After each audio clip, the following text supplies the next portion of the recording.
Hey, it's your boy Matt here, coming to you from Canberra, Australian Capital Territory in Australia. And today I'm doing a brief video describing some of the back-end assumptions of science and statistics in particular. I come from primarily William James's tradition. William James was a very famous American psychologist, and he came up with, amongst several other social scientists and philosophers, an idea called pragmatism.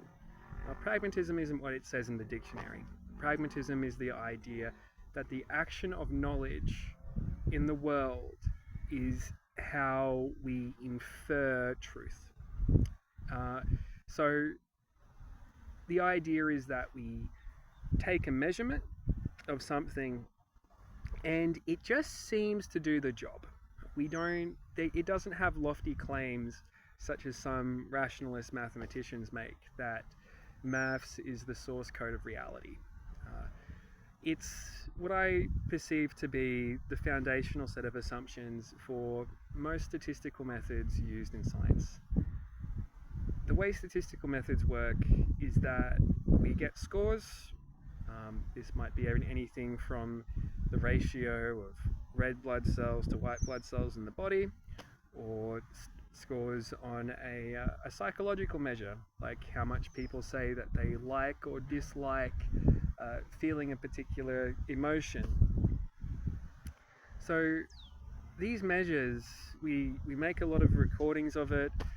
Then we get to see if there's a difference between different conditions, different groups, and we infer from the statistics through the actions of the participants when they're doing their scores, where they're putting things in, a truth.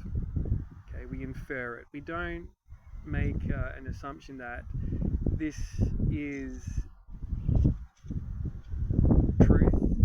We say the actions of this theory that we are applying and the actions of the measure that we are applying infer something may as well be true.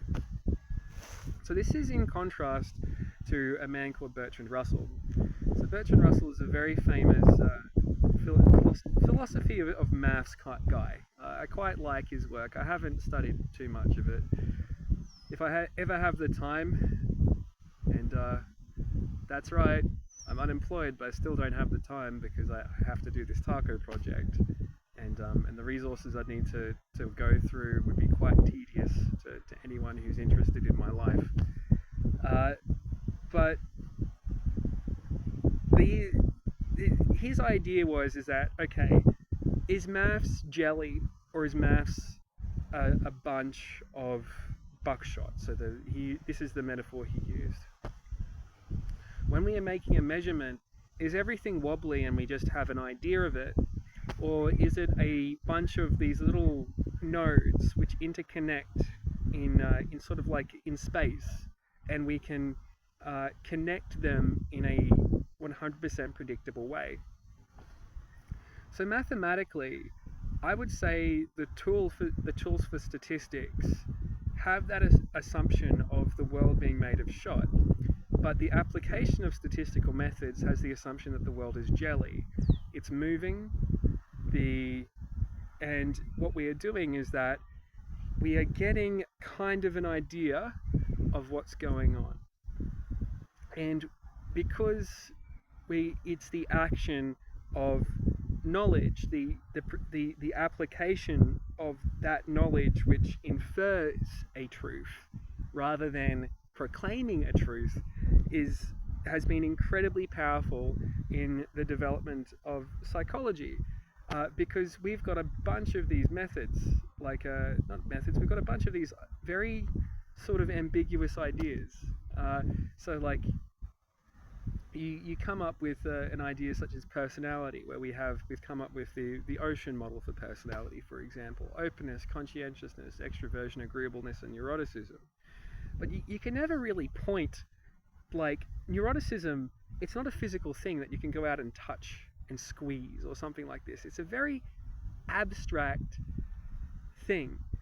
And the only way that we've been able to come to these kinds of, to build a knowledge base around it is by sort of seeing the actions of people in motion. We get to see what we think a neurotic person is like, and then we're able to infer from that this hypothesis that, oh, okay, they must have something, like they must have this construct of neuroticism.